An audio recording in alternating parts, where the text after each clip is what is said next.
எந்த அளவுக்கு என்ஜாய் பண்ணீங்க படத்தை? பயங்கரமாக என்ஜாய் பண்ணுவோம். அதுதானே பெங்களூர்லேருந்து வந்தோம். ஸோ பெங்களூர்லேருந்து வரீங்க. நைட்டு பஸ் ஏறி இந்த படத்துக்காக தான் காலையில் ஷோ மிஸ் பண்ணுறக்கூடாது. ஃபஸ்ட் ஷோட்டு அதுக்கேற்ற மாதிரி பயங்கர செலிப்ரேட் பண்ணுவோம். எந்த அளவுக்கு மணிரத்னம் சாரையும் கமல்ஹாசனையும் உங்களுக்கு பிடிக்கும்?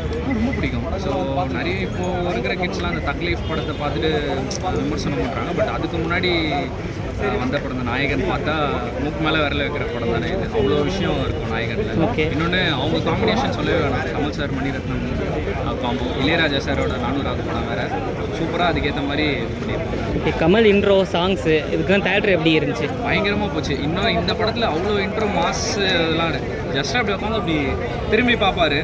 அதுக்கே பயங்கர சத்தம். இன்னொன்று நான் எக்ஸ்பெக்ட் பண்ணல இவ்வளோ இதுவாக இருக்கும்ன்ட்டு. ஏன்னா எல்லா படத்துலையும் இதில் வந்து டைலாக் டெலிவரி பயங்கரமாக இருக்கும். ஒரு டைலாகும். ஸோ அந்த ஒரு டைலாக் அவரோட எக்ஸ்ப்ரெஷனு அதுக்கெலாம் கைத்தட்டு கிளாப்ஸ்லாம் இப்படி இருந்தது. Worth first worth. Okay sir. படத்தில் மற்ற எந்த நடிகர்களுடைய நடிப்புலாம் நீங்கள் இப்போ என்ஜாய் பண்ணீங்க? ஜனகராஜ் தான்.